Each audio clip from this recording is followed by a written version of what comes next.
바로 시작하겠습니다. 예. 새날 만에 아주 특별한 인터뷰. 임혜자, 광명시 갑 예비 후보 나오셨습니다. 안녕하세요. 임혜자입니다. 네. 제가 오늘 양해를 좀 구해야 될 것 같아요. 뭘요? 아니, 새벽마다 아침 선거운동을 했더니 감기가 걸려가지고 근데 거의 다 나았는데요. 장기침이 남았어요. 네. 근데 중간중간에 기침을 하더라도 애교로 좀 봐주셨으면. 아, 알겠습니다. 네네네. 방송 사고가 아닙니다. 예전에 임혜자 후보도 새날 방송 나오신 적이 있어요. 근데 유튜브로는 아마 처음이고 아마 팟캐스트 때 나오셨던 걸로 기억하는데. 네네네. 예. 맞습니다. 근데 지금 일단 경선 지역 1차 발표하면서 광명 갑을 지금 후보가 2명이 딱 결선에 올라가는 네. 발표가 있었어요. 네네. 이 말은 무슨 뜻이냐면 광명에서는 이모경, 임혜자 후보가 박빙이라는 소리예요. 엄청나게 차이가 나거나 이런 게 아니라 두 사람은 경선 붙여서 진짜 민심이 뭔지 보겠다 이거거든요. 네. 그러니까 확실하게 지금 박빙인 지역이라고 보면 되겠죠. 네. 그렇죠. 확실하게. 네네. 너무 벌어지면 단수니까. 네. 그래서 광명에도 굉장히 오래 사셨죠? 네, 꽤 됐네요, 이제. 제가 청와대 근무 마치고 사실은 4년 전에 거기에서 준비를 좀 했었는데 전략공천으로 제가 낙동강 오리알이 됐습니다. 아, 그때 네네네. 네. 광명의 터줏대감 같은 신분인데 이게 이제 억울한 상황들을 많이 당하죠. 네네. 선거 네네네. 준비하다 보면은. 낙엽이 됐어요, 낙엽. 낙엽이 우수수. 자, 그럼 지금 화면에는 네. 그래서 새날이 왔지 않습니까? 출마하신 네네. 분들이 대략 요야라 할 거 없이 네. 이렇게 지금 돼 있는데 여기 이제 지금 뭐 요야할 거 없이 출마하시는 분들 얼굴이고요. 그 중에 네네. 이제 지금 이모경, 유재성, 임혜자 후보가 우리 쪽인가요? 네, 맞습니다. 네. 네. 근데 그 유재성 후보가 네. 이거 단일화 하신 거 아니에요? 네, 유재성 후보님이 일단 탈락을 했고. 네, 탈락을 해가지고 기본사회 대표님이신데 네.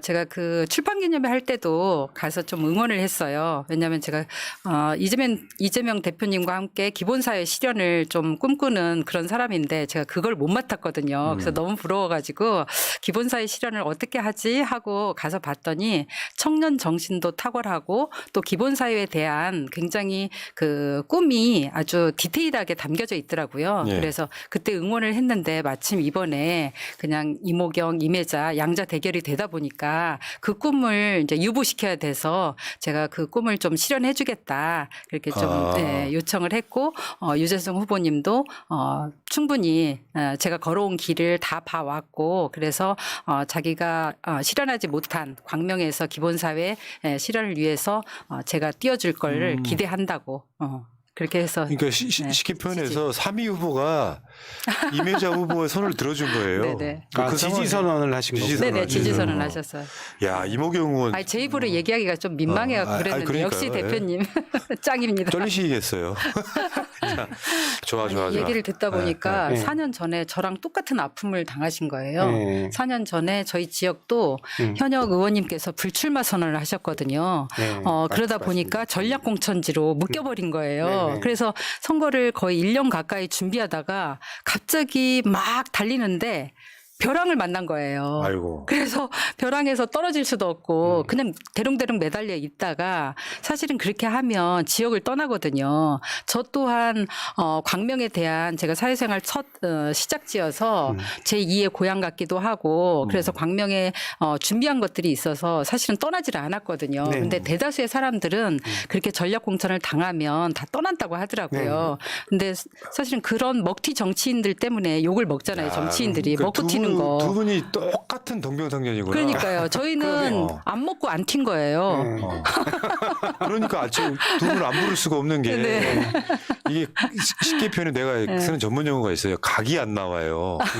이게 도전자가 각이 나오면 막 여론조사 뒤집고 그러잖아요. 네네. 근데 지금 지난주 인터뷰했던 두 분도 친명 이미지를 갖고 있는 사람들이기 때문에 네. 각이 안 나오는데 그래도 지역구 사랑 버티겠다. 뭐 철새처럼 떠나지 않겠다. 그럼 뭔가 좀 도움을 드리고 싶고. 언론은 저를 이제 문재인 청와대 선임행정관을 하다 보니까 약간 친명, 친문 이런 구도로 짜긴 하더라고요. 네. 네. 근데 사실은 이재명 대표님과 인연이 그 성남시장님 하실 때 제가 당에서 부대변인 했었거든요. 그때 이제 압수수색 전격적으로 이루어졌을 때 제가 논평도 내리고 내드리고 네. 그래서 그런 인연도 굉장히 알겠습니다. 길게 더 있었거든요. 네. 자, 그래요. 감사합니다. 지금은 이렇게 봐요. 좋은 후보라는 건 두 가지가 있다고 생각해요. 똑바로 박힌 정신 하나, 그 다음에 컨텐츠 하나. 정신 똑바로 박혔는데 그냥 맹탕인 사람도 있고요. 네. 두 개 다 가진 사람들은 우리 생각보다 많지 않습니다. 지역구가 252개인데 당에서 한 지역에 출마하는 사람만 여러 명이다 보면은 수백 명 또는 1000명 막 넘어가요. 네. 그 중에서 옥석 가리는 건 쉽지는 않아요. 더군다나 원래 정치판이라고 하는 게 기득권에 도전하는 사람들은 굉장히 힘들어요. 일단 현역 의원이 한번 되고 나면 절옹성처럼 버티고 있고 네. 당원 명부도 볼 수 있고 네. 지명도 높아져 있고 네. 참 그 아픕니다. 그래서 정치를 우리가 할 생각이 없는 거거든요. 정치하시는 분들은 일단 대단한 사람들이에요. 정치인 돼도 욕 바가지로 먹잖아요. 저거 일을 한 해 안 한 해부터 시작해요. 저는 저한테 이렇게 문자가 오시잖아요. 최기상 의원님께서 이제 국회 의정활동 하시는 동안 그러면 조상우 당원님 하고 앞에 딱 붙어가지고 그 그러네. 이후에 이렇게 딱 홍보 문자가 오세요. 정말 부럽습니다. 아니 저는 오늘 하루에만 문자가 한 서너 개가 뜨는 거예요. 그래서 진짜 현역은 이몽경 의원 거. 네, 현역은 깡패구나. 정말 하루에 어떻게 3개, 4개가 올 수가 있나. 자, 그러면 순서는 아니지만 네. 여러분들이 기다리시는 시간이 있어요. 순서는 아니지만 자, 지난주에 두 현역 의원께서 잘 해주셨어요. 영상 편지를. 이 즈음에 정말 이렇게 덕담 한마디씩만. 그래야 이미지가 좋아지는 거예요. 속마음이 어떻든 간에. 자, 조상호 변호사부터 최기상 의원에게. 예, 전 속마음도 똑같습니다. 어쨌건 지금 최기상 의원 지금 박수치고 있는 게 보이고요.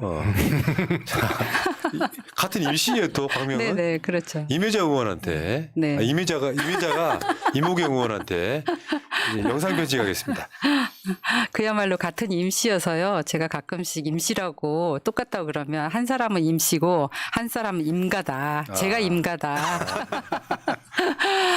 사실 전략공천으로 광명에 낯선 땅에 오셨는데 4년 동안 정말 고생 많이 하셨어요. 왜냐하면 특히 이모경 의원님은 이쪽 정치권에 계신 분이 아니잖아요. 핸드볼 선수 출신으로 감독을 훌륭하게 했고 또 우생순이라는 영화 주인공이시기도 하고 근데 지역에서 소통하면서 또 의정활동도 열심히 하셨고 또 당 대변인 또 원내 대변인으로 굉장히 당의 기여도도 높고 그래서 그런 부분을 굉장히 평가하고 박수를 보냅니다. 근데 가끔씩 지난번 방송 여기 출연하셔서도 언니라고 하더라고요. 그러니까 사실 원래 언니가 먼저 해야 되잖아요. 동생이 먼저 하셨으니 이제 언니한테도 기회를 주시면 근데 그 기회라는 게 그냥 공짜로 먹거나 그러고 싶지 않고요. 그 페어플레이를 통해서 현역 의원님이시니까 제대로 시민들한테 검증도 받고 또 그 검증을 통해서 누가 뭐 못하나가 아니라 누가 더 잘하나 누가 시민들을 더 섬길 수 있나 그런 것들을 제대로 평가받고 제대로 일할 수 있는 그런 국회의원이 될 수 있도록 선의의 경쟁을 했으면 좋겠습니다. 네. 자, 지난주에는요. 저도 파이팅 한번 해드릴게요. 잘하셨어요. 이모경 의원님 파이팅. 지난주에는 그냥 즉석에서 제안을 한 거였고요. 오늘은 질문지에 내용이 들어있어서 준비를 많이 해오셨네. 아니, 훨씬 성의가 있네. 아니 원래 현역 의원님이니까 저희가 준비를 많이 해와야죠. 야, 그런 경우네요, 진짜. 둘 다 좋은데 야, 어느 한쪽 떨어뜨리는 건 정말 비정한 게임 같은 거예요. 다만 이야기 들어보니 이번에는 국회의원을 이 사람이 했으면 좋겠다라고 평가할 수 있게끔 기회 만들어 드리는 것 같고요. 자, 그럼 다시 조상호로 한번 가볼게요. 그 조상호 변호사는 이쪽 신스틸러처럼 방송에 많이 나왔습니다. 본인 출연 안 해도 이런 거예요. 지금 이건태 변호사도 방송에 지금 꽤 나오고 있고 여러 차례 나오셨고 이재명 대표 관련한 정진상, 김용, 또 이화영 이런 분들의 변호사들이 엄청 많거든요, 변호인들이. 그때마다 지금 조상호 변호사가 저렇게 신스틸러로 등장을 해요. 그러니까 이건태 변호사, 조상호 변호사 이런 것처럼 굉장히 고생 많이 했죠. 그러니까 오늘도 이 한 방송에 다른 변호사 한 분 나오셨는데 김동화 변호사. 네. 이거 관련해서 뭔가 열심히 하다가 출마가 늦어져요. 그러니까 다른 분들은 열심히 지역을 밭을 갈면 돼. 근데 재판에 나가야 되는 변호사들은 이 일을 먼저 해야 되는 상황이 온 거예요. 그러다가 이제 이재명 대표의 이 구속영장 기각되는 장면 정말 통쾌한 장면이었죠 아마. 대한민국 정치 역사에 굉장히 중요한 터닝 포인트였을 거라고 생각하는데 그중에 일조한 사람이 조상호예요. 그 지금 출마 선언할 때도 저렇게 검찰의 구속영장을 막아낸 이재명의 변호사. 지금 그 사무실 엄청 큰 빌딩에 현수막도 저 문구가 쓰여 있어요. 구속영장을 막아낸 이재명 변호사. 속 시원하다고 말씀들 하십니다. 반응이 그래요? 네. 지역에서는? 그러니까 지금 조상우가 겪은 윤석열 검찰. 예, 소설가예요. 저거 진짜 커요 저거. 아, 조상우 돈 좀 썼구나 이렇게. 돈이 많아 보여요. 볼 때마다 최 기상호는 네. 그 마음이 끔짝끔짝 할 거야. 아, 이 알려주면 어떡해. 자, 임혜자 후보로 가겠습니다. 네. 청와대 계셨어요. 네. 청와대 계셔 사진 한 번만 보여주세요. 그러니까 그 청와대에 들어간다는 건요. 문재인 사람들이 청와대에 픽업되는 게 아니고요. 민주 진영 사람들이 각 캠프마다 있는 사람들이 다 청와대로 픽업되는 거예요. 그러니까 내가 예를 들어서 저 경선 때 뭐 친문, 뭐 친명, 뭐 이렇게 있다고 치더라도 우리가 정권을 가져오면 청와대에 그 많은 사람들이 대부분 다 고루고루 청와대에 들어가는 거잖아요. 네. 근데 이제 그 중에서 특히 이제 그 실력을 인정받는 사람들이 꽤 있고. 근데 궁금한 거는 임혜자 후보는 청와대 가서 뭐 했어요? 제가 맡은 일이 여러 가지더만요. 네네. 왜냐하면 처음에는 사회혁신 수석실에 있었고요. 그다음에 시민사회 수석실, 그다음에 요즘 대통령 기록물법으로 뜨고 있는 국정기록 비서관실에 있었어요.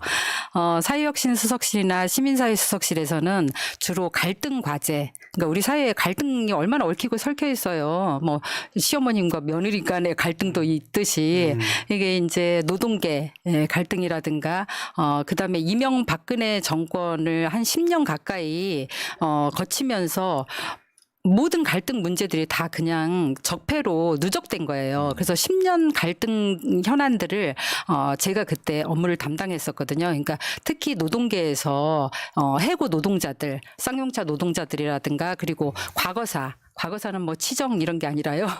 국가 폭력에 의해서 피해를 받은 국민들, 그러니까 제주 4.3 사건이라든가 뭐 이런 부분들을 역사적으로 뭔가 바로 잡아야 되는, 비정상을 정상으로 바로 잡아야 되는 그런 일들을 관리를 했었어요. 근데 그때 생각하다가 지금 윤석열 정부를 보니까 정부와 정치가 해야 될 역할은 갈등을 조정하는 건데 이 정부는 갈등을 조장하는 것 같더라고요. 항상 내 편과 네 편으로 갈라치기 하고 세대 간의 갈등, 직역 간의 갈등, 계층 간의 갈등, 남녀 갈등 뭐 이런 것들을 아예 갈라치기를 해버리니까 사실은 그런 갈등 과제들을 어마어마하게 현안들을 찾아서 관리를 해줘도 부족한데 욕망의 정치잖아요. 그렇죠. 그러니까 욕망의 투표를 하는 유권자들한테, 국민들한테 그런 부분들을 잘 맞죠, 관리를 맞죠. 해줘야 되는데 그걸 너무 못한다는 거예요. 그러니까 기본적으로 극우 정권이 갈라치기 하면서 네네.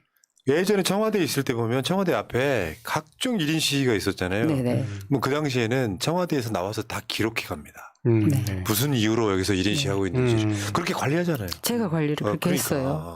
날이면 날마다 분수대 앞에 가서 뭐 삭발투쟁을 하죠. 그냥 곡기를 끊어버리죠. 그다음에 그 철양 농성을 하죠. 그러니까 목숨을 걸고 그분들은 생계가 걸려 있고 정부에서 정치가 역할을 못했기 때문에 그렇게 투쟁을 하는 분들을 다 하나하나 찾아가서 소통하고 그렇게 해왔는데 지금은 뭐 야당 대표도 안 만났잖아요. 지금까지. 그러니까 국민은커녕 야당 대표도 안 만나고 정말 보호하고 지켜야 될 사람은 김건희 여사 한 사람밖에 없으니까 그러니까요. 그런 부분들을 보면 너무 답답하고요. 네. 특히 이제 국정기록 비서관실에서는 제가 그 명품백 대통령 기록물법으로 살펴보니까 너무 어이가 없더라고요. 그러니까 대통령 그 기록물법에 보면 제2조 네. 뭐 워낙 잘 아시잖아요. 네. 그러니까 2조에 보면 대통령 직무와 관련해서 국민으로부터 받은 선물 를 국가적 보정 가치가 있는 거를 네, 그렇죠. 하는데 보통 외국 정상들한테 받는 네네 경우잖아요. 외국 정상이라든가 국민으로부터 받아도 네. 국가 그렇죠, 직무와 의미 있는. 관련된 네, 맞습니다. 의미 있는 보정 가치가 있는 거야 됐잖아요. 근데 대통령도 아니죠. 김건희 여사가 대통령 아니잖아요. 그다음에 직무와 관련된 것도 아니잖아요. 전혀요. 예, 예. 그리고 국민으로 받은 선물도 아닌 거예요. 그러니까 뇌물이잖아요. 네. 뇌물로 보여지잖아요. 그리고 보존 가치가 있는 것도 아니에요. 그래서 이 법하고 아무런 관련이 없는데, 이 대통령 기록물법에 관련해서 보존하겠다고 그렇게 하면서 정보 공개 청구에도 응하지 않잖아요. 제가 볼 때 자기들은 그게 기발하다, 네. 잘했다 이렇게 하면서 서로 간에 칭찬하고 그럴 거예요. 네. 아니 두분 너무하시네 거. 아니 저는 너무한 거예요. 아니 누가 이렇게 네. 아는 사람을 이렇게 빽 가져왔는데 그걸 이렇게 배정하게 껐습니까 그거? 예? 그러게. 근데 제가 드리고 싶은 말씀은 그러면 네. 알았는지도 몰라. 그때 이게 막 논란이 됐을 때 KBS 보도가 있었어요. 그러니까 소고기를 사요 배모 씨가. 네. 소고기를 사서 김혜경 여사 댁에 넣을 때는 가격표를 띄워요. 네. 그 KBS 보도에 그대로 나옵니다. 네. 저게 무슨 구조일까를 생각을 해봤거든요. 네. 그러니까 일단은 자기 카드로 네. 소고기를 사요. 네. 그래가지고 개인이 선물하는 것처럼 네네. 여사한테 전달을 하죠. 네. 그리고 나서 그 다음날 법인카드로 바꿔치기를 해요. 네.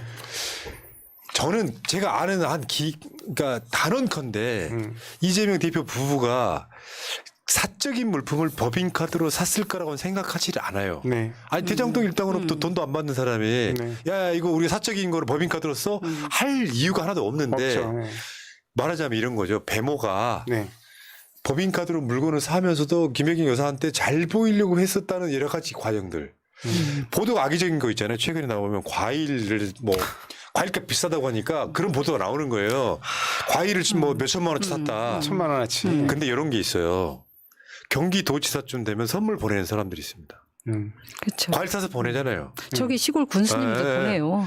경기도지사 아니어도 보냅니다. 요거를 이제 마치 이재명 대표, 이재명 도지사 부부가 과일을 네. 법인카드로 사 먹은 것처럼 이미지화시켜. 네. 아니 뒤에 대표적인 게 그겁니다. 뭐냐면 관사가 있었습니다. 처음부터 아예 프레임을 그렇게 짜다 보니까 사실 샌드위치 메뉴라든가 이런 것들을 네. 여성들은요 하나 다 못 먹어요. 못 먹죠.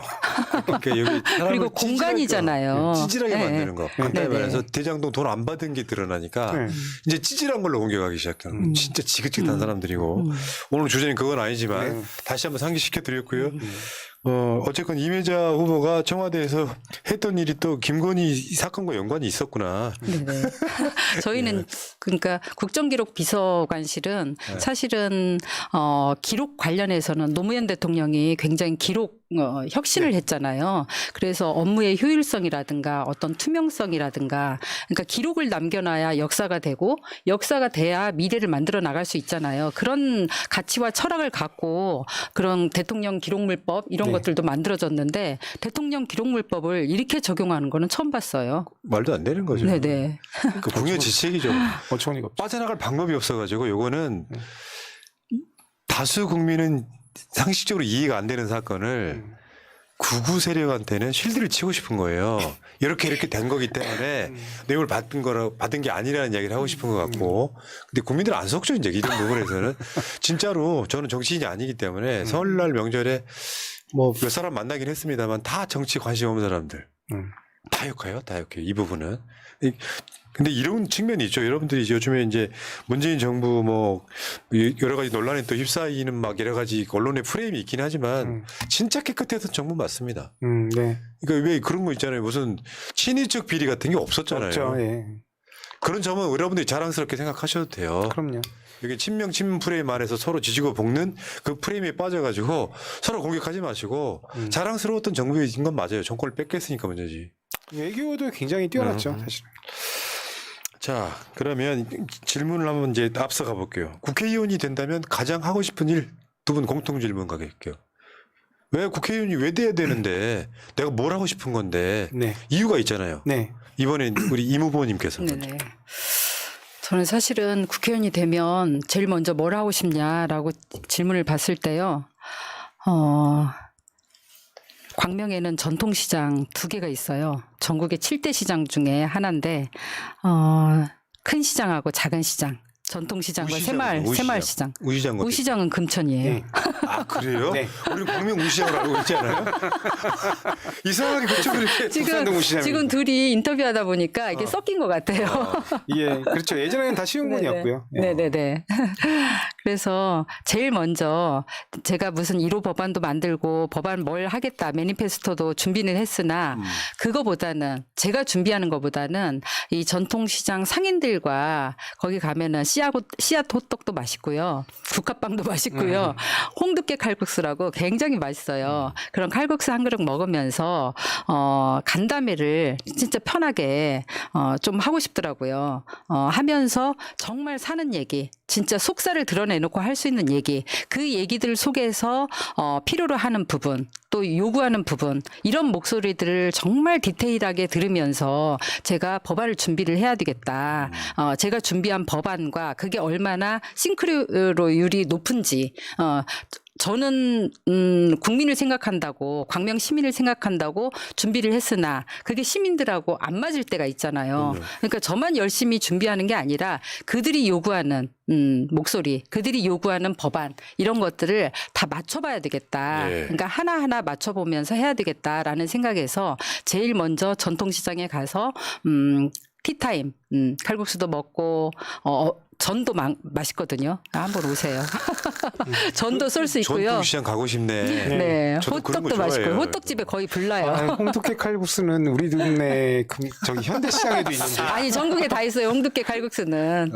홍두깨 칼국수가 뭔데요? 되게 저렴합니다. 한 그릇에 그 제가 얼마 전까지만 해도 3,000원이었는데 코로나를 거치면서 지금 좀 올랐을 거예요. 올랐어요. 네. 그래서 4,000원으로 올랐다가 지금 5,000원이에요. 근데 정말 세수대야만 해요. 네, 많이 거의 나옵니다. 얼굴이 빠져요. 푸짐하죠. 아, 배고프네. 지금 제가 네. 훈아님 꼭 오세요. 돼가고 있는데. 오세요. 광명은 제가 자주 갔던 곳 중에 하나예요. 네네. 서울이잖아요, 광명은 네. 사실은. 그래서- 지역번호 이 02. 네네. 네. 맞습니다. 공이. 자, 그러니까 그 국회의원이 된다면 아까 그 말씀 중에 제가 하나만 코멘트를 좀 더 하면 내가 정치인으로서 뭔가 선택을 했어요. 네. 근데 아니다 싶으면 빨리 퇴각해야 돼요. 네네. 근데 상당수 에리트들은 내가 맞음을 증빙하려다가 결국엔 진영에 도태되는 경우가 많아요. 근데 그 말씀을 하셔갖고. 네네. 그리고 또 이제 법안 통과율을 높이기 위해서 대부분 그냥 자꾸라든가 어떤 단어라든가 이런 거 한두 개 고쳐가지고 개정안으로 내고 그렇게 통과하는 거에 대해서는 저는 정말 그건 반대입니다. 근데 물론 시민들이 평가할 때 몇 건, 몇 퍼센트 이런 것도 중요한데 가장 중요한 거는 그 법안의 퀄리티잖아요. 그리고 그게 국민이 원하는 거여야 하잖아요. 내 삶에 직접적인 필요로 하는 법안이어야 되지. 내 삶을 바꾸지 못하는 그냥 그 관념적인 거 그런 법안은 저는 평가를 국민들이 정말 세세하게 잘 하셔야 된다고 생각을 해요. 맞습니다. 네. 준비되셨네. 준비됐나? 준비됐다. 준비됐다. 준비 끝났다. 자, 그러면 우리 조상호 변호사. 예, 뭐 당연히 저는 입법을 하고 싶은 거고요. 그 지금 말씀하신 기소 배심제, 뭐 나중에는 이제 일반 여러 가지 것들이 국민참여재판 뭐 이렇게 가고 있었는데 문제는요. 저는 이렇게 봐요. 들어가시면은 그 법사위가 아니라도 하셔야 될 것 중에 하나인데 정권이 바뀌고 네. 민주당이 다수석을 갖고 있고 뭔가 개혁을 하고 싶다면 1년 안에 다 끝내야 돼요. 맞습니다. 1년 안에 못 끝내면은 맞습니다. 나중에 질질 끌려가가지고 최근에 정권 바뀌고 나서 거부권 행사당하니까 아무것도 못하는 상황이 돼버렸잖아요. 네. 윤석열은 어떻게 보면 윤석열 스스로가 하고 싶었던 개혁도 이미 골든타임이 지났죠. 네. 이제는 네임드만 남아 있는 거고 우리 총선만 잘 이기면 되는 건데 저희가 사실은 22대 국회가 경험도 풍부하고 그런 사람들이 좀 들어갔으면 좋겠어요. 그냥 어떤 힘에 의해서 들어가거나 그런 부분들이 좀 잘 평가가 됐으면 좋겠어요. 국회의원들은 헌법기관이기 때문에 개인의 정무 감각도 굉장히 중요해요. 네. 근데 저는 솔직히 말씀드리면 국회의원 다 절대 다수는 기회주의자들이에요. 전 그렇게 봅니다. 그래서 정권 뺏긴 거예요.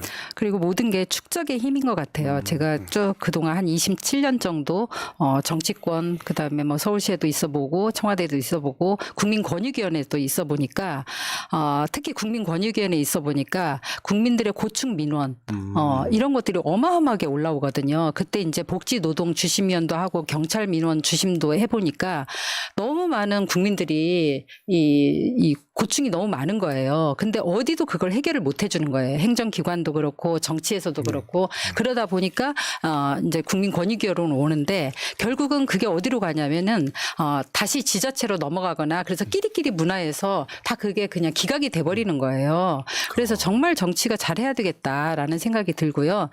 특히 저 같은 경우는 이제 국회 들어가면 지금 4차 산업혁명 물결 속에 이게 서민, 약자 이런 사람들을 보호를 못 해주잖아요.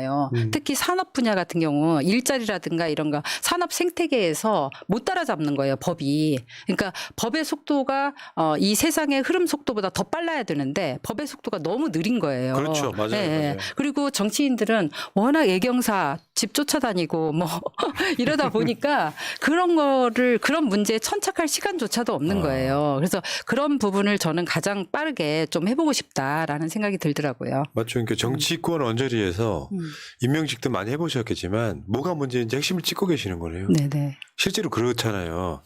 그 청와대 앞에 분수대에서 그 온갖 민원들을 들고 올 때 이를 겪어보면 근데 이게 현실적으로 왜 안 풀리는지 알게 되잖아요. 나중에. 네네네. 네. 법의 문제도 있고. 네. 최근에 어떤 판사가 판결을 너무 가볍게 했다 하면서 한 말이 그거잖아요. 법이 없는데 어떻게 하라는 거예요. 그런 것처럼 법 만드는 사람들이 사회 전반에 대한 이해도가 높아야 이게 훨씬 국민의 삶의 질이 좋아지겠구나. 민주당한테 180석을 줬어요. 네. 근데 골든타임이 있을 때 네.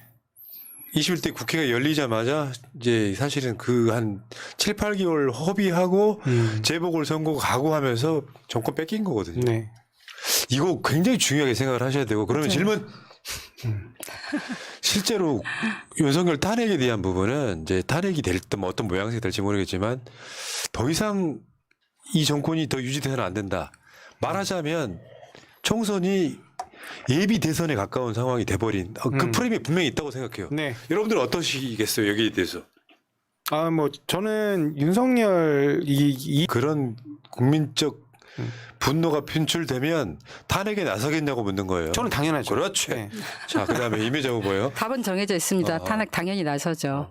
그리고 어느 정권에 그렇게 함부로 독재 정권이라고 이름 붙이지 않잖아요. 사실은 저희가 민주주의가 민주화 정권이 들어섰고 계속 이어져 왔는데 정말 그냥 아예 명사가 됐잖아요. 보통 명사가 됐잖아요. 예. 검찰 독재, 검사 독재 정권.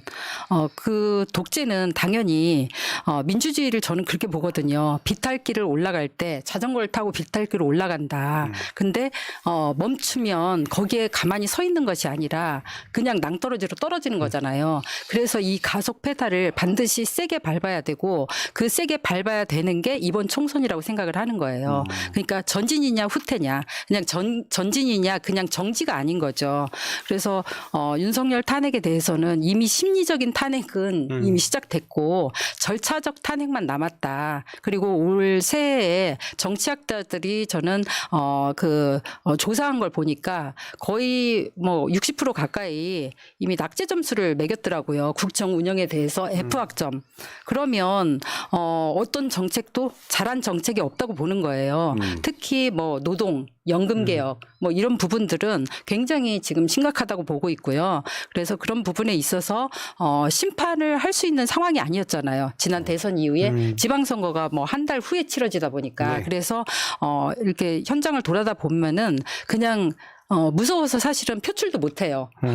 그냥 투표 날만 기다리는 거예요. 그때 심판하겠다. 네. 근데 그 심판을 해줬는데 민주당이 그런 심판 민심을 제대로 받들지 못하면 저는 다음 정권도 창출을 못한다고 생각을 해요. 반드시 그 민심이 모아지면 그 민심, 그 준엄한 민심을 갖고 법안으로 바꿔주고 대통령 뭐든지 거부권 행사를 해버리잖아요. 네.